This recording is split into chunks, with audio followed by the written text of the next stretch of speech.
पहाड़ ही नहीं होते हैं पहाड़, जंगल फैलता है भीतर तो कोई रुकता है, साए सा झुकता। ओवर ए पीरियड मुझे पता लगा कि मेरे पिताजी भी पारसी स्टाइल थिएटर में बहुत एक्टिव रहे। पढ़ाई खत्म करने के बाद जब मैं चंडीगढ़ आता हूँ तो फिर उन नाटकों का जो जोश है, ये बड़ी अद्भुत कहानी है जिसमें एक औरत जो है रास्ते में लिफ्ट लेते हुए एक पागल खाने की गाड़ी में चढ़ जाती है। थी मुझे कि आवाजें कैसे हवा से तैरती हुई आपके कानों तक पहुंच जाती हैं। रेडियो अध्यात्म की तरफ मेरा रुझान जो है वो ज्यादा। Therefore, it is very important to read books. नमस्कार, आदाब, सत श्री अकाल दोस्तों। मैं सीमा गुप्ता दिल से चैनल की तरफ से आपका एक बार फिर से स्वागत करती हूं और हार्दिक धन्यवाद करती हूं हमें अपना प्यार देने के लिए और हमसे जुड़े रहने के लिए। और आज हम जिनसे आपको मिलवा रहे हैं वो चंडीगढ़ के जाने माने साहित्यकार तो हैं ही, उसके साथ साथ कई फिल्मों के और रंगमंच के निर्देशक, अभिनेता, संग तराश, कवि, कहानीकार, उपन्यासकार, बहुत कुछ है। कार उनके आगे लगा ही हुआ है। आइए मिलते हैं, बातें करते हैं और जानते हैं विजय कपूर जी से उनके सफ़र के बारे में।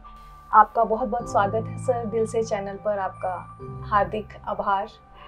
नमस्कार दोस्तों, आभार आपका सीमा जी, आप आई दिल से। सर, मैं अपने दर्शकों को बताना चाहती हूँ कि विजय कपूर जी चंडीगढ़ की कई जानी मानी साहित्यिक संस्थाओं से तो सक्रिय रूप से जुड़े ही हुए हैं, लेकिन चंडीगढ़ की सबसे पुरानी संस्था अभिव्यक्ति के संयोजक भी हैं और चंडीगढ़ की ही एक पुराने थिएटर ग्रुप अभिनेत के उपाध्यक्ष भी हैं। दैनिक समाचार पत्र के सलाहकार भी हैं। पगला घोड़ा, गिद्ध, पंछी ऐसे आते हैं, घरौंदा जैसे 29 नाटकों का निर्देशन कर चुके हैं और 60 से अधिक नाटकों में अभिनय कर चुके हैं। और ये नाटक जो हैं कम से कम 150 से ज़्यादा मंचों पर मंचित हो चुके हैं। और सर ने 4 नाटक भी लिखे हैं। नेशनल स्कूल ऑफ ड्रामा की विमी जग्गी जी ने इनकी एक लंबी कविता पर्दे का NSD के ही स्टूडेंट्स द्वारा सफल मंचन भी किया। बात पहले रंगमंच से शुरू हुई है सर, तो मैं आपके रंगमंच के सफ़र, थिएटर से जुड़ने और निर्देशन के बारे में जानना चाहती हूँ कि ये सफ़र आपका कब और कैसे शुरू हुआ? बरसों पहले जब मैं छोटा था दरअसल, और ये थिएटर और फिल्मों का जो प्रभाव है उसी से मुझे जो अपना एक्टिंग का जो करियर, अगर आप उसको करियर उस ज़माने में समझे, इतनी समझ तो नहीं थी कि आगे होगा क्या या करना क्या है, तो घर में ही वो जो दीवान के ऊपर चढ़कर ही कुछ एक्टिंग किया करते थे।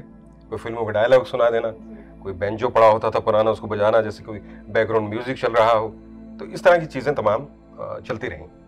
और फिर ओवर ए पीरियड मुझे पता लगा कि मेरे पिताजी भी पारसी स्टाइल थिएटर में बहुत एक्टिव रहे। उन्होंने बहुत से रोल किए। शाहजहाँ नाटक में शाहजहाँ का रोल, और एक बिमला मंगल नाटक हुआ था, ऐसे बहुत से नाटक जिसमें उन्होंने वो नाटक करते थे। तो शायद वो जीन्स की बात होती है जो मेरे अंदर भी आ गई, और वो शौक जो है मेरा बढ़ता गया। और बढ़ते बढ़ते फिर मैं जब 9वीं 10वीं में, हालांकि स्कूल के कई नाटकों में भाग लिया करते थे, 10वीं में आकर मैंने नाटक खुद लिखा, धाय माँ पर, चित्तौड़ नाम से। उसमें एक्ट भी किया, उसको डायरेक्ट भी किया। तो अब मैं सोचता हूँ पीछे कि वो बहुत बड़ी उपलब्धि थी, एक 10वीं क्लास में पढ़ते हुए एक नाटक को लिखना और उसे डायरेक्ट करना। तो मुझे लगता है कि वो बीज तब तक वो पड़ चुका था। बहुत छोटी उम्र में आपने शुरू कर लिया। जी हाँ, जी हाँ। उसके बाद वो छटपटाहट रहती थी कि अब ये उसी से जुड़ने का मन करता था। लेकिन जैसा कि आमतौर पे हमारे भारतीय समाज में जिस तरह के फैमिली के प्रेशर्स होते हैं कि आपको करना क्या है, वहाँ निर्धारण जो है आपके पेरेंट्स करते हैं। तो मैं इंजीनियरिंग करने के लिए पटियाला पहुंच गया, थापर इंजीनियरिंग कॉलेज में। उस दौरान फिर मैंने बहुत काम किया, बहुत एक्टिव रहा मैं, और मैंने 3 बार बेस्ट मोनो एक्टर का, बेस्ट एक्टर का, और कई प्लेज भी मैंने डायरेक्ट किए। और मैं वहाँ की music and dramatic society of the college, जो इंस्टीट्यूट की, Thapar institute of engineering and technology, उसका प्रधान भी रहा मैं, और बहुत से कॉम्पिटिशन्स में भाग भी लिया। तो इस तरह से ये नाटकों का सिलसिला जो है 10वीं से शुरू के कॉलेज। हाँ, नहीं, शुरू तो बहुत पहले से हो गया, क्योंकि उससे पहले भी मैं स्कूल के नाटकों में भाग लिया करता था। 10वीं में सिर्फ ये रहा कि मैंने नाटक लिखा और उसे निर्देशित भी किया। प्रोफेशनली आपने निर्देशक, अब उसको एमेच्योर को, इमेच्योर नहीं, एमेच्योर, एमेच्योर और प्रोफेशनल में कोई खास फर्क नहीं होता है। तो अल्टीमेटली फिर मैं पढ़ाई खत्म करने के बाद जब मैं चंडीगढ़ आता हूँ तो फिर उन नाटकों का जो जोश है वो एकदम से उबलने की स्थिति में पहुंचता है।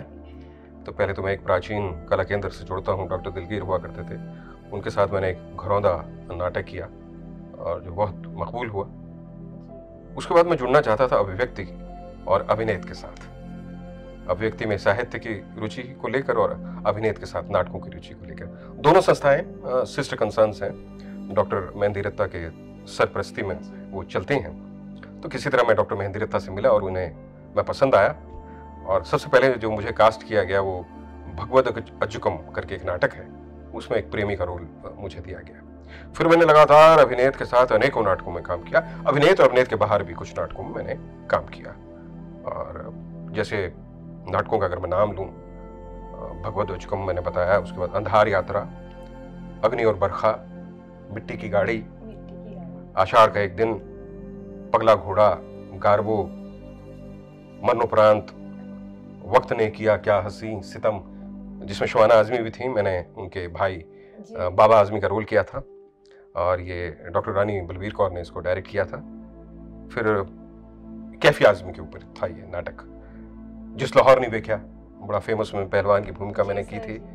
असगर वजाहत जी का लिखा हुआ नाटक है ये और बड़ा मकबूल हुआ और इसके कई तरह के शोज हुए, कई शोज हुए, यहाँ तक कि आकाशवाणी जालंधर ने भी ये इसको रिकॉर्ड किया और इसको प्ले किया और टीवी में भी आता रहा। इस तमाम तरह की बहुत से नाटक मैंने किए और एज एन एक्टर।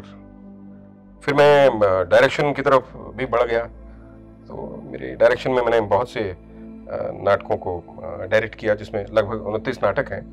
और अगर आप कांच घर है उसमें पगला घोड़ा है, गिद्ध है विजय तेंदुलकर का, डॉक्टर कैलाश आलूवालिया के हैं पंखों वाली चींटियां, पानी ही पानी। मेरे अपने लिखे नाटक भी हैं, उसमें चित्तौड़ है, छुआ तो होता, सौर से माच, लौटते हुए और इस तरह के तमाम बहुत से नाटकों में मैंने निर्देश और अभिनय भी किया। बिल्कुल। आपका ये अभिनय और निर्देशन का सफर एक यादगार सफर, एक अनुभव जो अभी निरंतर जारी है। जी मुझे सभी, मैं रक्त बीज मैंने जो डायरेक्ट किया उससे भी मैं बहुत सेटिस्फाइड था।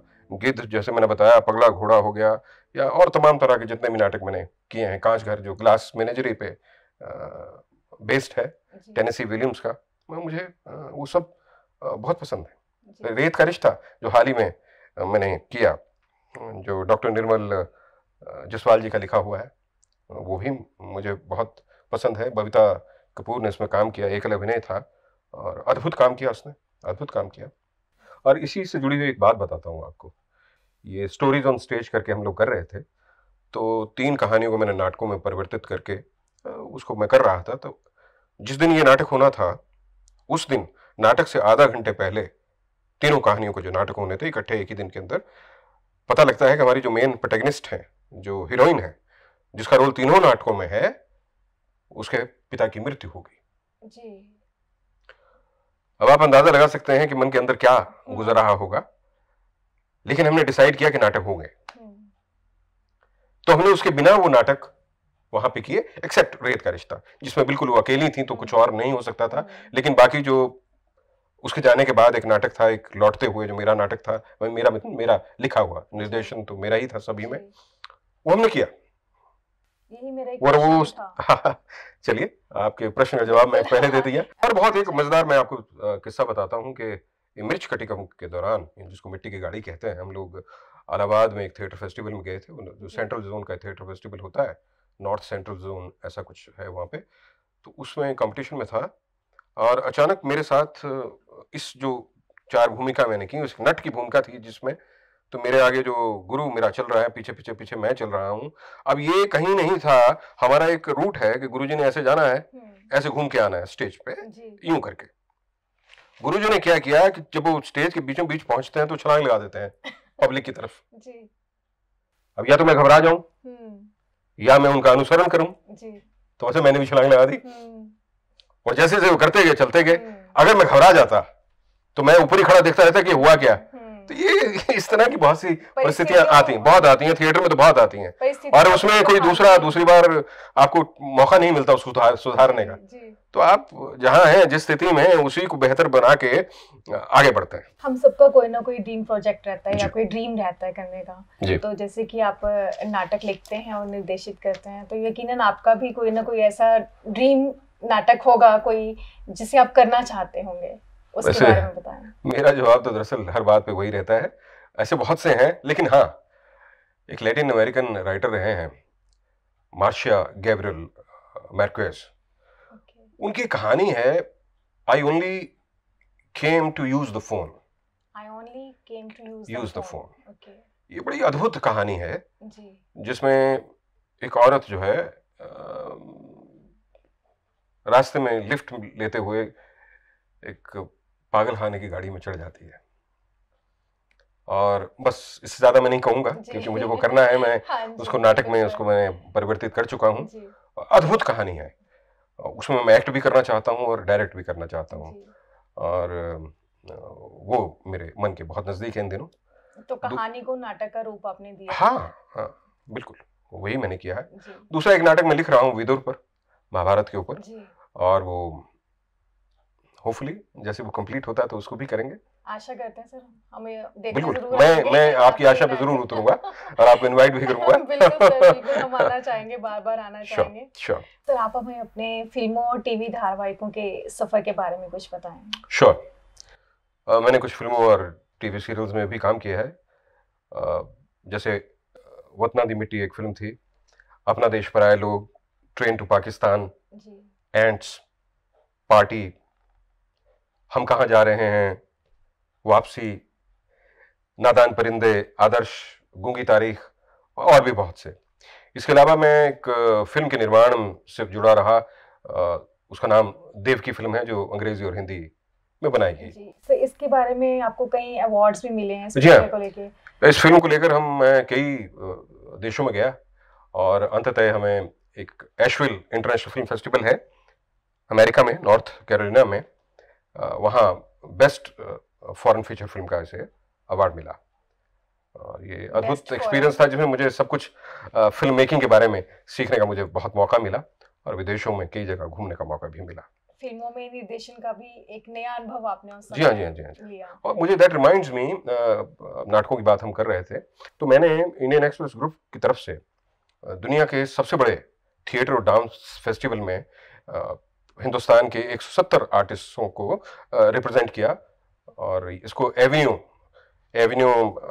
International theatre and dance festival कहते हैं, जो डेडिकेटेड था उन दिनों हिंदुस्तान पर, और उसको मैंने वहाँ रिप्रेजेंट किया एवेन्यू में, फ्रांस में। तो आपका एक ये लंबा और एक ये शानदार सफर रहा है। ऑफ कोर्स, नाटकों का अभिनय हो, चाहे वो निर्देशन हो, चाहे फिल्मों का हो। बिल्कुल बिल्कुल। तो इस सफर के लिए भी आपको बहुत बहुत बधाई। बहुत धन्यवाद आपका, बहुत धन्यवाद आपका। आकाशवाणी दिल्ली और शिमला से अपने जुड़ने को लेके बताएं हमें कि कैसे आपका जुड़ना हुआ, वो सफर कैसे शुरू हुआ आपका? सीमा जी, मैं जब स्कूल में था ना, मैं बड़ा अद्भुत अनुभूति होती थी मुझे कि आवाजें कैसे हवा से तैरती हुई आपके कानों तक पहुंच जाती हैं, रेडियो। बहुत प्रभावित होता था मैं। और फिर मुझे कॉलेज में था मैं, फर्स्ट ईयर में, और तभी मुझे मौका मिला अपनी कविताओं को प्रस्तुत करने का आकाशवाणी शिमला से। और फिर मैं ऐसा जुड़ा कि आकाशवाणी शिमला और फिर ऑल इंडिया रेडियो दिल्ली से मैं उनके 2 प्रोग्राम्स के साथ बहुत अरसे तक जुड़ा रहा, जिसको संयोजक भी रहा मैं, और एज ए पार्टिसिपेंट भी मैंने काम किया, जो अभिव्यक्ति के नाम से एक कार्यक्रम होता था, एक युवा वाणी। तो रेडियो मुझे बहुत अच्छा लगता था, मुझे आज भी अच्छा लगता है। सुना सुना सब भरो हरि हरो, ये छोटी सी कविता विजय कपूर जी की, साहित्य पर बात शुरू हो इससे पहले मैं अपने दर्शकों को बताना चाहती हूँ कि 6572 से भी अधिक कविताएं सर लिख चुके हैं और 83 कहानियाँ और 4 नाटक, कई किताबें सर की आ चुकी हैं, काव्य संग्रह सर के आ चुके हैं। जड़ों से जुड़ा संग्राम, अंतराल की व्यथा, अंजलि भर जल, आदमी सा, पहाड़ ही नहीं होते पहाड़ जैसे काव्य संग्रह के साथ साथ कविता, कहानी, आलोचना, अनुवाद आदि पर सर की लगभग 19 किताबें आ चुकी हैं। तो सर जैसे आपकी पहाड़ ही नहीं होते पहाड़, इस पुस्तक को बेस्ट पोएट्री बुक 2013 में चंडीगढ़ साहित्य अकेडमी द्वारा सम्मानित किया गया जी। तो इस काव्य संग्रह में आपने किस विषय को ज़्यादा छुआ है, या आपकी लेखनी में मानवीय संवेदनाओं जैसे विषय हैं या सभी तरह के विषयों को आप सम्मिलित करते हैं? किस विषय पर? नहीं, वैसे तो सभी तरह के विषय हैं मेरी कविताओं के अंदर, लेकिन ऑफ कोर्स ये जो मानवीय संवेदनाओं की आपने बात की है वो अधिकतर है। वो किसी भी तरह का जुड़ाव किसी भी चीज़ से, चाहे वो मकान हो, सड़क हो, पहाड़ हो, नदी हो, समंदर हो, या प्रकृति की कोई भी चीज़ है, वो घूम फिर के मानवीय संवेदनाओं से होती हुई वहीं पहुंचती है मेरे लिए। तो सीधा सीधा मैं शुष्क प्रवृत्ति को कविताओं में नहीं बदलता, वो मानवीय संवेदना से होती हुई जीती जागती वो छूती हैं इन तमाम चीज़ों को जो आपके आसपास बिखरी रहती हैं, चाहे वो संबंध हैं या चीज़ें हैं। तो प्रकृति और मानव का जैसे कि बहुत गहरा रिश्ता है। बिल्कुल। मानव का ही शरीर पंच तत्व से बना है, तो प्रकृति उसमें सम्मिलित है। बिल्कुल। तो इसलिए हम प्रकृति और मानव को अलग कर ही नहीं सकते। तो कविताओं के जो विषय, जो हमारे मन की संवेदनाएं होती है, मानव मन पर बहुत गहरा प्रभाव रहता है प्रकृति का। तो आप खुद को प्रकृति के ज्यादा करीब मैं करीब पाता हूँ, बिल्कुल पाता हूँ, और वहीं से जो विचार हैं वो उपजते हैं और भाव भी उपजते हैं। तो विचारोत्तेजक होते होते कविताएं भावपूर्ण भी रहती हैं और भावपूर्ण होते होते वो विचारोत्तेजक भी बन जाती हैं। बिल्कुल सर। तो जैसे अभी ये प्रकृति और मानव की बात चल ही रही है, तो मेरा अगला प्रश्न कि आप धर्म या अध्यात्म? मैं अध्यात्म की तरफ मेरा रुझान जो है वो ज्यादा है। मैं कोई बहुत ज्यादा धार्मिक आदमी नहीं हूँ, लगभग नास्तिक हूँ। मंदिरों गुरुद्वारों से मेरा कोई खास नाता नहीं है। बस मैं दूर से सभी, चाहे वो मंदिर मस्जिद कुछ भी हो, तो दूर से ही धन्यवाद करता हूँ।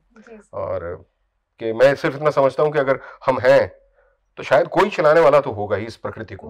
वो कौन है वो मैं नहीं जानता। वो मायने तो मुझे उसको एक मूर्त रूप देकर ये बताना कि ये हैं तो वो मेरी समझ के बाहर होता है। हालांकि ये मानना है, और मैं ये भी मानता हूँ कि वो किसी एक धर्म विशेष का नहीं हो सकता, वो सबका एक ही है। सर अपनी कुछ कविताएं हमें सुनाएं। अवश्य। अब आप कहेंगे अपनी पसंदीदा। लेकिन मेरी पसंदीदा तो सभी कविताएं, फिर खैर जो सबको भी पसंद आई हो, जो आपको बार बार लोगों ने कहा हो कि आप हमें ये सुनाएं, क्योंकि आपका तो जैसे कि आपने कहा कि आपको अपनी हर रचना से प्यार है और अपने हर नाटक से प्यार है, तो आपको लेखक को अपनी हर रचना से ही प्रेम होता है। हाँ, ये बात आपने सही कही। चलिए खैर कविता पेश करता हूँ मैं। जी सर, स्वागत है।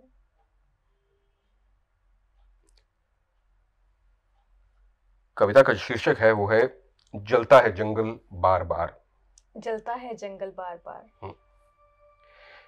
कि बहुत सा ऐसा भी फैलता हूं जो नहीं है मेरा विस्तार। बहुत सा ऐसा भी फैलता हूं जो नहीं है मेरा विस्तार। किसी भी मूल का, किसी की भूल सा, जंगली फूल सा। जंगली फूल सा अलसाई दोपहर में, रेल सा कोई गुजरता जिसे झुकना नहीं, रुकना नहीं। जिसे झुकना नहीं, रुकना नहीं। पीर हरे कि जगाता हूं पीर। पीर हरे कि जगाता हूं पीर, सारी सारी रात बरामदे से सड़क तक, हर तरह की तड़क भड़क तक। इच्छा की पुड़िया बांधता हूं कि लौटूं जब विचरते हुए तो दुख बाहर हो और बाहर हो। लौटूं जब तो दुख बाहर हो और कि लौटूं जब विचरते हुए तो दुख बाहर हो, बाहर हो। बाहर हो।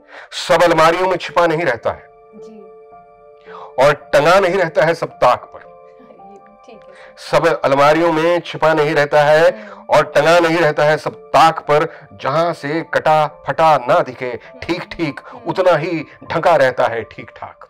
बिल्कुल सर, उतना ही ढका रहता है कि सब अलमारियों में छिपा नहीं रहता और टंगा नहीं रहता है, सब ताक पर जहां से कटा फटा ना दिखे, ठीक ठीक उतना ही ढका रहता है, ठीक ठाक। बहुत सुंदर। जंगल फैलता है भीतर, जंगल फैलता है भीतर तो कोई रुकता है, साए सा झुकता है। जंगल फैलता है भीतर तो कोई रुकता है, साए सा झुकता है। छुक छुक की आवाज नहीं होती, छुक छुक की आवाज नहीं होती, दूर कहीं सुनाई पड़ती है कूक, दूर कहीं सुनाई पड़ती है कूक। बार बार लगती है आग, बार बार लगती है आग, जलता है जंगल बार बार।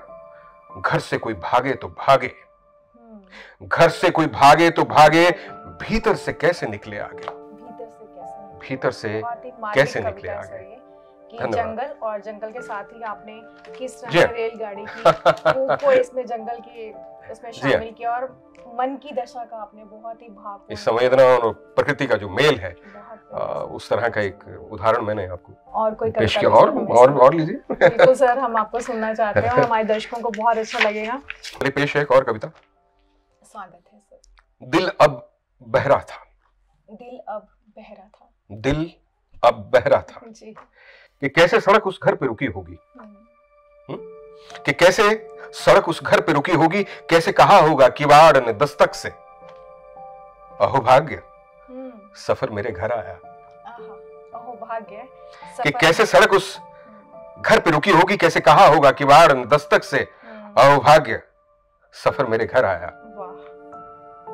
घर, घर कैसे बना होगा मंजिल, सड़क ने कैसे कोना कोना छुआ होगा, छू पाई होगी क्या भीतर का यातायात, सन्नाटे ने की होगी क्या कोई बात, ना जाने कब कब का मन भीतर बहुत सा खड़ा रहता है, ना जाने कब कब का मन भीतर बहुत सा खड़ा रहता है, लाख बिठाने पर भी अड़ा रहता है, लाख बिठाने पर भी अड़ा रहता है। बित्ते भर दिल का दरिया कितना गहरा, बित्ते भर दिल का दरिया कितना गहरा, न जाने कौन डूबा कौन तैरा।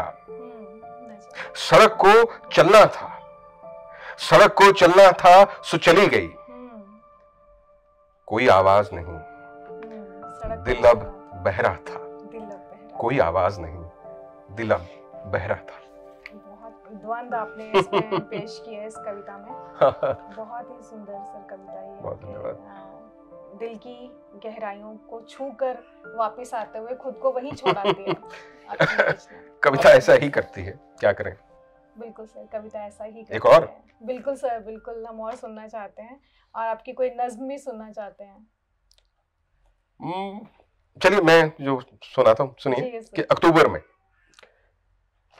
कविता का शीर्षक है अक्टूबर में, और अक्टूबर में ही महीना चल रहा है इसलिए और भी रेलेवेंट हो जाती है कि बची हुई बरसात की झमाझम बिन बताए बरस पड़े अक्टूबर में, कि बची हुई बरसात की झमाझम बिन बताए बरस पड़े अक्टूबर में, तो हमारे यहाँ ठंड दस्तक देने लगती है। हमारे यहाँ कि बची हुई बरसात की झमाझम बिन बताए बरस पड़े अक्टूबर में, तो हमारे यहाँ ठंड दस्तक देने लगती है। क्या है कि हमारे यहाँ से सर्दियों के दिन कुछ ज्यादा ही नजदीक रहते हैं। कि क्या है कि हमारे यहाँ से सर्दियों के दिन कुछ ज्यादा ही नजदीक रहते हैं। अजीब है, तपिश भरे लम्हों की सुगबुगाहट सिरहन भरने लगती है। अजीब है, तपिश भरे लम्हों की सुगबुगाहट सिरहन भरने लगती है। जब हम गर्दन घुमा पहाड़ियों को देखने लगते हैं तो कसौली, कसौली के पीछे शिमला, शिमला के पीछे नारकंडा, और नारकंडा के पीछे रिकांग पियो दिखता है, और रिकांग पियो के पीछे तिब्बत। और एक बात बताऊं, एक बात बताऊं कि अक्टूबर में ही लहासा की जमा देने वाली बर्फ अब तिब्बत की नहीं, चीन की है। क्या बात है सर, बहुत सुंदर कविता। आपने अक्टूबर को हिमाचल से लेके तिब्बत और तिब्बत से लेके चीन, किस तरह से आपने अक्टूबर के मौसम को इन सभी से हमें रूबरू करवाया कि किस तरह से अक्टूबर कहाँ कहाँ कैसे कैसे प्रभावित करता है मन को भी और तन को भी और कविता को। चलिए, आपको अच्छी लगी, बहुत धन्यवाद सर, बहुत सुंदर, धन्यवाद। बहुत अद्भुत रचनाएं हैं सर, हमारे श्रोताओं को यकीनन बहुत पसंद आएंगी। और विजय कपूर जी की रचनाओं से सुनने के लिए आपको मन से कविता का सफ़र जो है करना पड़ेगा और बहुत गहरे में उतरना पड़ेगा। एक कविता की समझ अपने अंदर विकसित करनी होगी ताकि इन कविताओं की गहराई को आप बहुत अच्छे से समझ सकें और उनका मनन कर सकें। तो हमारी बातचीत का सिलसिला विजय कपूर से जी से जारी है। सर, क्या आपको कभी ऐसा महसूस हुआ कि प्रतिष्ठित कवि, हर जगह प्रतिष्ठित कवि, जब आप नए आए थे, अब तो आप स्वयं ही प्रतिष्ठित हैं, लेकिन जब आपका ये सफ़र शुरू हुआ था, प्रतिष्ठित कवि आगे बढ़ने से रोकते रहे हों और सार्थक आलोचना की जगह बुराई ने ले ली हो? जैसे कि हम कहते हैं कि आलोचना नहीं करते वो लोग, बुराइयां ढूंढ ढूंढ के सामने लाते हैं। क्या कभी आपको ऐसा सामना करना पड़ा? बहुत बढ़िया प्रश्न है आपका सीमा जी। ये सत्य है, ये सत्य है। जो एस्टैब्लिश्ड लिटरेचर जिनको कहते हैं, जो साहित्यकार हैं, किसी भी विधा के हों, उनके गढ़ में घुस पाना कुछ आसान काम नहीं है। बिल्कुल सर, यही। बाकी इंडिविजुअल जो सीनियर पोइट्स हैं या साहित्यकार हैं, उनका अपना अपना रवैया भी रहता है, लेकिन ज़्यादातर ये रहता है कि वो एक खास गुट के साथ जब वो जुड़े होते हैं तो नए लोगों से पहले तो वो परहेज होता है उनको।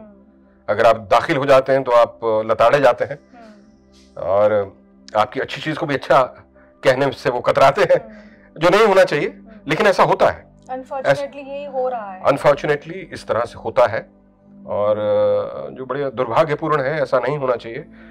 जहाँ की प्रोत्साहन की ज़रूरत होती है वहाँ लताड़ना आवश्यक नहीं है, लेकिन खुद जो जमे रहते हैं लोग वो बढ़ जाते हैं, वो वही स्टेटस भी हासिल कर जाते हैं। लेकिन कुछ लोग इसलिए इन चीज़ों को छोड़ देते हैं कि उनको प्रोत्साहन नहीं मिलता। बिल्कुल सर। और बहुत अच्छे अच्छे लोगों को मैं जानता हूँ जो बहुत अच्छा लिखा करते थे, वो छोड़ गए इस लेखन के कार्य को सिर्फ इसलिए कि उन्हें सही प्रोत्साहन नहीं मिला, जो कि बहुत गलत बात है। और यही चीज़ हमने मैं एक स्त्री कवि होने के नाते जो मैंने देखा, उसमें भी ये चीज़ें मैंने देखी कि या तो कुछ खास लोगों को बहुत आगे ले जाया गया और या कुछ को बिना जाने, बिना समझे, बिना किसी कसौटी पर उतारे उनको पीछे कर दिया गया। तो ये राजनीति है, जो ये कविता में राजनीति होनी चाहिए या नहीं होनी चाहिए, ये समाज के लिए मैं सोचता हूँ इस तरह का तो स्त्री और पुरुषों के साथ बराबर या अक्सर ऐसा होता रहता है, नए किसी के साथ भी।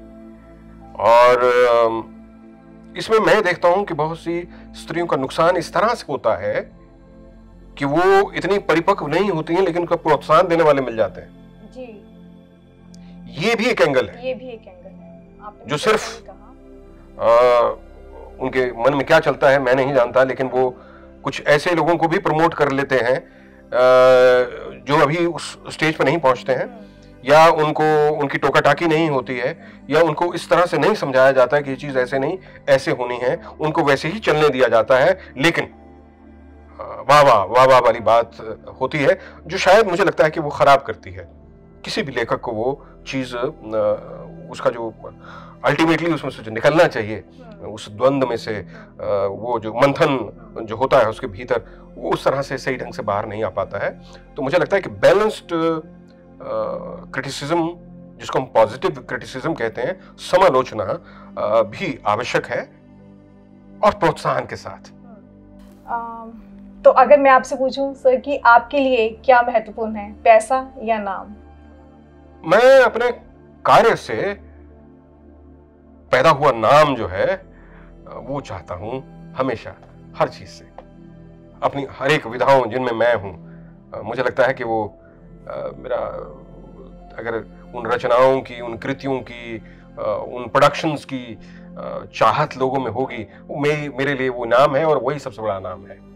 बिल्कुल उसमें सर, पैसा बिल्कुल। मैटर नहीं करता, बिल्कुल नहीं करता। बिल्कुल सही, आपने बहुत अच्छी बात की, क्योंकि पैसा तो कमाया जा सकता है लेकिन नाम कमाना बिल्कुल, बहुत मुश्किल बिल्कुल, है। तो बिल्कुल, आपका ये आंसर जो है, ये उत्तर हमारे श्रोताओं को और हमारे युवा सुनने वालों को जरूर प्रोत्साहित करेगा। तो सर, जैसे कि आपके कई किरदार हैं, चित्रकार भी हैं आप, शिल्पकार भी हैं, साहित्यकार भी हैं और नाटककार भी हैं, निर्देशक भी हैं।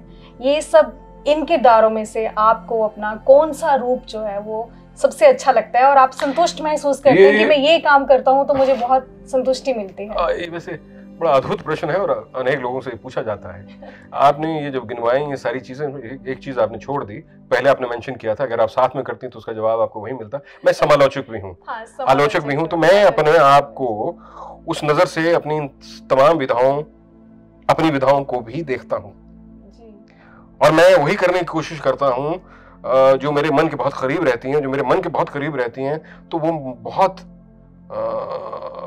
मंझे हुए ढंग से मुझ तक पहुंचती हैं। तो सच तो ये है कि मुझे अपने सभी किरदार अच्छे लगते हैं। आप अपनी आलोचना भी स्वयं भी करते हैं? बिल्कुल करता हूँ, कमाल, वो करता हूँ, शुरू से करता हूँ। मैं चाहे वो किसी को कास्ट करना हो या मुझे प्ले डायरेक्ट करना हो, वो जब तक अंदर तक नहीं छूती है बात तो मैं चुनता ही नहीं हूँ उसको। वो मेरे अंदर मुझे उद्वेलित करे, मुझ में एक खास किस्म की चाहत पैदा करे कि मुझे ये करना है या मुझे इस विषय पे लिखना है। तब तक आप नहीं लिखते, तब तक आपके अंदर वो चाह पैदा नहीं होती वो। हाँ, और उसी तरह से मैं कैरेक्टर जो लेता हूँ अपने नाटकों, फिल्मों या किसी चीज के लिए भी, तो वो भी उसी तरह से आते हैं। वो मेरा मन बोलता है कि ये आदमी, ये औरत या ये लड़की, ये लड़का एकदम फिट बैठता है इस चीज के लिए। और मैंने बहुत से नए लोगों को इंट्रोड्यूस किया है। अगर आप थिएटर की बात करें तो मैंने बहुत से नए लोगों से काम किया जो अब नए नहीं रहे, अब वो पुराने हो गए हैं, लेकिन मैंने उनको पहली बार लाया हूं। वो सिर्फ इसलिए कि मुझे उसमें वो एक वो ऐसा आर्टिस्ट नहीं चाहिए था जो एक खास ढांचे में बंध चुका है जिसको तोड़ना बड़ा मुश्किल हो जाता है। हर आदमी वो नहीं कर पाता। वो स्टाइल होना जो है वो एक बड़ा अलग किस्म की चीज है जिसमें आप अपनी एक खास इमेज को तोड़ के दूसरी इमेज में घुसते हैं। सभी नहीं कर पाते हैं, सभी नहीं कर पाते। इसलिए मैंने बहुत से नए लोगों को गढ़ा उस ढंग से जैसे मैं चाहता था, उनमें उनके अंदर एक स्पार्क देखते हुए और उस कैरेक्टर की रिक्वायरमेंट के हिसाब से अद्भुत काम किया। लोगों ने अद्भुत काम किया उसमें। यही एक खास निर्देशक की पहचान होती है, एक मंझे हुए निर्देशक की पहचान होती है कि वो कलाकारों को कैसे मांझता है, किस तरीके से उनको, जैसे कि आप शिल्पकार हैं, आप मूर्तियां बनाते हैं, आप इतनी सारी, तो आप कलाकार भी गढ़ते हैं। बिल्कुल, तो उनको भी तराशते हैं। मैं आपने कई कलाकारों को मौका दिया, कोशिश करता हूँ। जी सर। बहुत से ऐसे कलाकार हैं, संजय मल्होत्रा हो गए, बबीता कपूर हो गई और तमाम इस तरह के, आहूजा हो गया, ऐसे बहुत से लोग हैं जो पहली बार जिन लोगों ने मेरे साथ काम किया और अब एक एस्टेब्लिश्ड आर्टिस्ट की तरह वो काम करते हैं, अनगिनत। तो जैसे कि आपने अनुवाद भी किया जी, तो अनुवाद करना आपको कैसा लगा? वो अनुभव आपका कैसा था?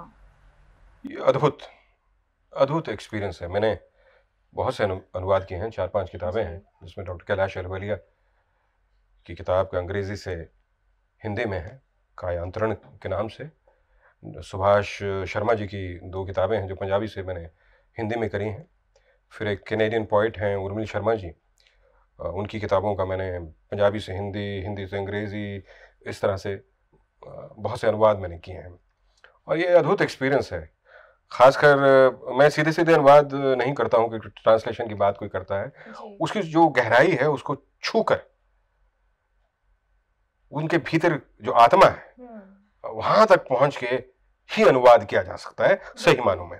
तो अगर आप उन किताबों को पढ़ें, चाहे वो भीष्म आवाज है या कायांतरण है या और भी जो भी किताबें हैं, उनको अगर आप पढ़ें तो आपको ओरिजिनली यूं ही लगेगा कि जैसे मैंने लिखी है।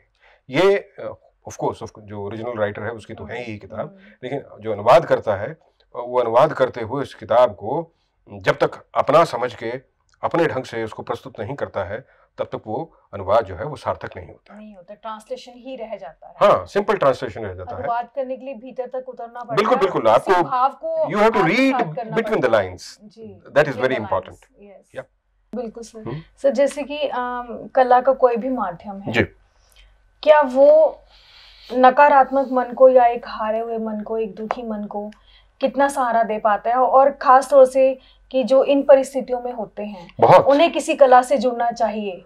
100% जुड़ना चाहिए, आपके जो मन में हो। मैं हर चीज को पन्नों पे उतारता हूं, चाहे वो पेंट करके, चाहे वो लिख कर, चाहे वो पत्थरों को तराश के। वो तराशना, लिखना, वो जो तमाम चीजें हैं वो आपकी अभिव्यक्ति है, और वो जो अभिव्यक्ति है किसी अनुभूति से आती है। अनुभूति क्या है? अच्छा बुरा जो आप देख रहे हैं, सह रहे हैं, गुजर रहे हैं जिसमें से, वही सब कुछ है। लेकिन जब आपके पास इतनी चीजें करने के लिए हैं, तो जब आप उन चीजों में मशगूल हो जाते हो, चाहे आप दर्द ही पेंट कर रहे हो, लेकिन एक खास किस्म का सुकून आपको हासिल होता है उस कृति के माध्यम से। जी, तो आप हमारे बच्चों को, हमारे युवा वर्ग को भी संदेश दें इसी रूप में कि वो किस तरीके से अपने को पॉजिटिव रख पाएं। भाई उसके लिए तो सिर्फ इतना है कि अभिव्यक्ति का कोई साधन, कोई प्लेटफॉर्म, कोई ऐसी चीज ढूंढें, मन की बात जहां आप रख सकें, कर सकें। और जब ये आप करना सीख जाएंगे तो आप जरूर अपने मन को संतुष्ट कर पाएंगे। मन के भीतर सब कुछ जमा नहीं रहेगा, वो बाहर निकलेगा, आप उसको शेयर करेंगे तो मन भी हल्का होगा। और जिस चीज में आप लगें, शिद्दत से लगें, उन गुटों से ना घबराएं जो आपको घुसने नहीं देंगे शुरू में, है? क्योंकि आप में अगर वो बात है तो वो बात रहेगी और निकल कर आएगी। तो सर, यही संदेश है। आपको हिंदी का कवि होना कैसा लगता है? बहुत अच्छा लगता है मुझे, अपनी राष्ट्रीय भाषा से जुड़ा रहना बहुत अच्छा लगता है। इसका मतलब ये नहीं है कि मैं अपनी पंजाबी या दूसरी भाषाओं से प्यार नहीं करता, मैं उतनी ही शिद्दत से बोलता भी हूँ। और जब मैं पंजाबी बोलता हूँ तो मैं, कोई ये नहीं सोच सकता कि मैं हिंदी भी जानता हूँ, हिंदी भी जानते हैं, या कोई भी अंग्रेजी या दूसरी किसी भाषा को भी। तो मेरा मतलब है जो भी भाषा आप बोलें तो उस पर कमांड हासिल करने की कोशिश करें, तो आपका जो एक्सप्रेशन बहुत साफ और सीधा और दिल तक पहुंचने वाला होता है, फिर दिल से दिमाग तक पहुंचने वाला होता है। सर, आपकी वो किताब है कि पिता और अम्बियां, जी, उसकी बात शुरू करते हुए उसमें से आप हमें कुछ रचनाएं और उससे जुड़े जो आपके अवार्ड हैं, और भी आपको कहीं। जी, इसको हाल ही में इसका अनुदान मुझे साहित्य अकेडमी की ओर से मिला था, तो ये किताब छपी। इसमें से कविता, मैं एक टाइटल पोएम भी आपको सुनाता हूँ, पिता और अम्बियां के नाम से। पिता को ही समर्पित है ये किताब। और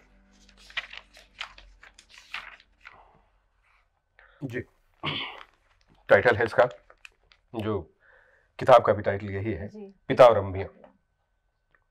कि किताबों की खुली अलमारी पर बीच वाली जगह पर, किताबों की खुली अलमारी की बीच वाली जगह पर एक के बाद एक वो सज गए। कि किताबों की खुली अलमारी की बीच वाली जगह पर एक के बाद एक वो सज गए। सब के सब मुझे ताकते, सब के सब मुझे ताकते। और पिता तो कई सवाल लिए कि किताबों की खुली अलमारी की बीच वाली जगह पर एक के बाद एक वो सज गए, मुझे ताकते। और पिता तो कई सवाल लिए। इस बार आम खूब खिला, इस बार आम खूब खिला। पत्तों में जब जब सरसराहट हुई तो मुझे लगा कि पिता तुम पूछ रहे हो जोर से आवाज लगा के, कौन है? इस बार आम खूब खिला। पत्तों में जब जब सरसराहट हुई तो मुझे लगा कि पिता तुम पूछ रहे हो जोर से आवाज लगाकर कि कौन है? अब भी तुम्हारी सरपरस्ती का ये आलम कि मैं मुड़कर देखता हूं तो दिखते हैं अंबियां तोड़कर भागते हुए बच्चे, तो दिखते हैं अंबियां तोड़कर भागते हुए बच्चे। पिता का जाकर भी वो कहीं नहीं जाते, बिल्कुल वो यहीं रहते हैं, हमारे पास, हमारी स्मृतियों में, हमारे आसपास ही रहते हैं, कविताओं में, हमारी रचनाओं में वो आते हैं और हमें आशीर्वाद देते हैं। बिल्कुल सही। कोई और कविता भी इसमें से हमें आप सुनाएं। कविता का शीर्षक है पहाड़। कि जिनके सीनों पर उगते हैं झाड़ पेड़, कि जिनके सीनों पे उगते हैं झाड़ पेड़, आते हैं अंधड़, लगती है आग, गिरती है बर्फ। आते हैं अंधड़, लगती है आग, गिरती है बर्फ। वो सब यूं ही खड़े नहीं होते हैं, वो सब यूं ही खड़े नहीं होते हैं, यूं ही बड़े नहीं होते हैं, पहाड़ ही नहीं होते हैं पहाड़, पहाड़ ही नहीं होते, पहाड़ ही नहीं होते हैं पहाड़। धन्यवाद। पहाड़ों को अपनी रचना में शामिल किया, और पहाड़ यूं ही नहीं होते हैं पहाड़। कोई कहानी जो आपको हाँ। अपने मन के करीब महसूस होती हो और आपको उसे लिख के आपको सुकून हुआ हो, संतुष्टि? मेरा वैसे जवाब आपकी इस प्रश्न का, इससे मिलते जुलते प्रश्न का एक ही रहता है, लेकिन फिर भी एक टाइटल, मेरी किताब का जो टाइटल है कि दुकान के ऊपर मकान वाली खिड़की। जी सर, इसके टाइटल और इसी टाइटल पर ये टाइटल स्टोरी है बेसिकली, और मुझे बहुत अच्छी लगती है, उसी तरह से दूसरी भी लगती है, लेकिन क्योंकि अब आप कहेंगे कि आपने टाइटल क्यों रखा इसी के नाम से, तो शायद ये जरा सी मुझे औरों से बेहतर लगती होगी। एक खास टाइटल है, तो यकीनन कहानी भी खास बड़ी, होगी। आप पढ़ेंगे तो आपको पता लगेगा कि एक ऐसी प्रेम कहानी है जिसमें प्रेमी आपस में कहीं मिलते ही नहीं है।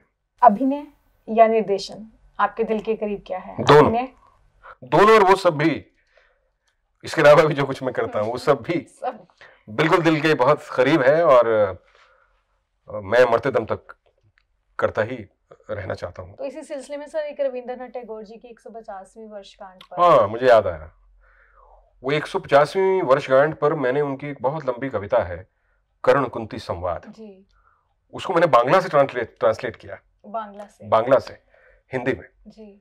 और उनका एक कहानी है कंकाल, उसको भी मैंने बांग्ला से हिंदी में ट्रांसलेट किया, और ये दोनों नाटक मैंने बनाए, ड्रामेटाइज करके उसकी प्रस्तुति भी अभिनीत के जरिए हम लोगों ने की जी। बहुत सुकून देने वाली बात थी। कहाँ रविंद्रनाथ टैगोर और उनकी कृति को मुझे कर पाने का सौभाग्य मिलता है, और मैं कर पाया। तो जैसे कि आज अब किताबें पढ़ने का कम ही हो गया, सोशल मीडिया पे टाइम ज़्यादा स्पेंड कर रहे हैं बच्चे, किताबों से थोड़ा दूर हो गए हैं, तो इस विषय पर भी कुछ ज़रूर कहें कि देखिए, ये किताबों से दूर होना बड़ा दुर्भाग्यपूर्ण है।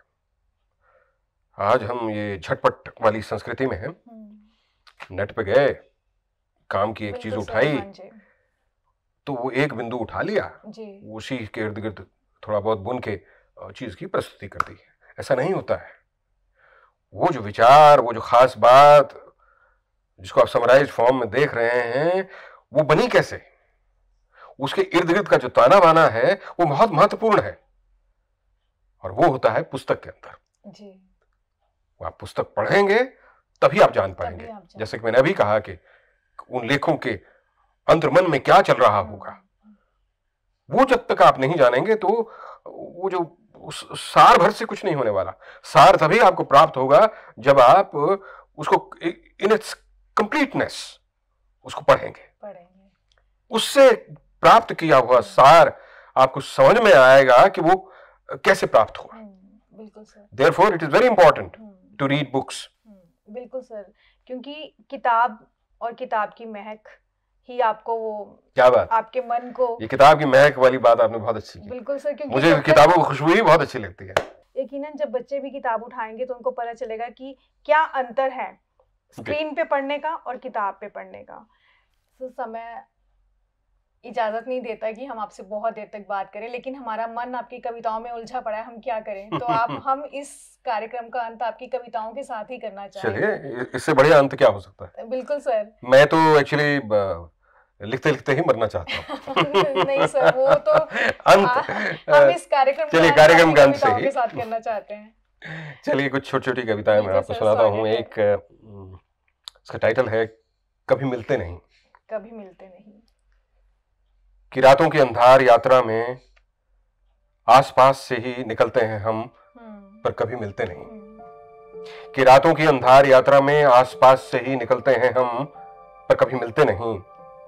तुम कहानियों में गुजरते हो पहाड़ की ढांक से, तुम कहानियों में गुजरते हो पहाड़ की ढांक से, कुहल पर बने घराट के पास, और करते हो विश्राम किसी चीड़ के पेड़ पर। करते हो विश्राम किसी चीड़ के पेड़ पर। कि तुम कहानियों में गुजरते हो पहाड़ की ढांक से, कुहल पर बने घाट के पास से, और करते हो विश्राम किसी चीड़ के पेड़ पर।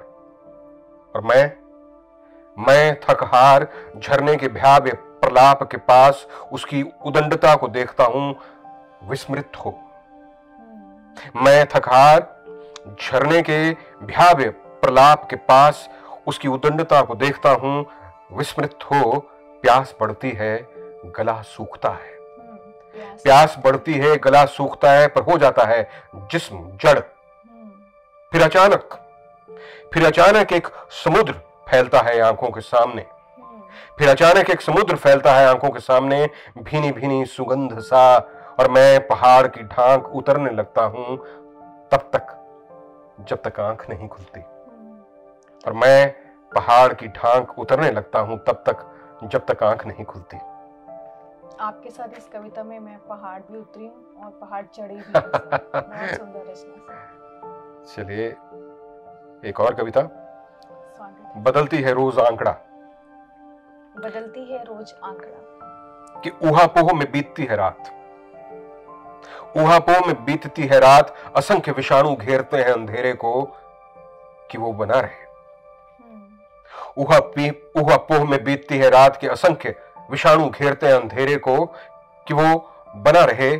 उस भय को दिन में भी बनाए रखने का शिल्प लगभग सभी के हाथ आ लगा है। उस भय को दिन में भी बनाए रखने का शिल्प लगभग सभी के हाथ आ लगा है। इसका फायदा उठा खोल दिया है मृत्यु ने नया बाजार। इसका फायदा उठा खोल दिया है मृत्यु ने नया बाजार कि उसे कैसे धत्ता दें, और वो अपनी जरूरत मुताबिक विषाणुओं की रेलम पेल के बीच बदलती है रोज आंकड़ा। और वो अपनी जरूरत मुताबिक विषाणुओं की रेलम पेल के बीच बदलती है रोज आंकड़ा। बहुत सुंदर सर, गहरे मन की गहरी रचनाएं। आपकी रचनाओं को समझने के लिए पाठक का मन भी उतना सशक्त, उतना ज्ञानी होना चाहिए कि वो आपकी कविताओं के साथ उतरता जाए और उस गहराई को समेटता चला जाए। सर मैं तो समझता हूँ ये दिल की बातें हैं, दिल तक पहुंचनी चाहिए। बिल्कुल। और आप दिल से पूछती हैं, मैं दिल से बता रहा था। दिल से कई बातें दिल से चैनल पर ही हो रही हैं। दिल से दिल तक की बातें दिल से चैनल पर ही हो रही हैं सर। तो आपका बहुत बहुत धन्यवाद सर, बहुत बहुत आभार दिल से चैनल को अपना समय देने के लिए और हमारे साथ इतना अपना जीवन के हर पहलू को शेयर करने के लिए, जिससे हम और हमारे श्रोता आपको और बेहतर ढंग से जान पाए। और हमें इंतज़ार रहेगा कि हम किसी और साहित्यिक चर्चा में आपके साथ फिर बैठें और खूब बातें करें, क्योंकि साहित्य एक सागर है। आज तो उसमें से सिर्फ हम आपको जान पाए हैं, साहित्य से रिलेटेड अभी हम किसी चर्चा को इसमें सम्मिलित नहीं कर पाए। तो हम आपसे फिर किसी दिन एक मुलाकात ज़रूर करेंगे जब हम साहित्य पर कोई लंबी चर्चा करेंगे। और आपसे अनुरोध है कि आप हमारे साथ जुड़े रहिए। मैं हमेशा जुड़ा रहना चाहूंगा। सीमा जी बहुत धन्यवाद आपका और ढेर आभार दरअसल आपका। और मुझे कभी मौका दीजिए, आप खुद कवित्री हैं, मौका दीजिएगा मुझे कि मैं आपका इंटरव्यू करूं। धन्यवाद दोस्तों। तो हंसते रहिए, मुस्कुराते रहिए, लगातार सार्थक प्रयास कुछ ना कुछ जरूर करते रहिए, पढ़ते रहिए। इसी के साथ मैं सीमा गुप्ता आप सबसे विदा लेती हूँ।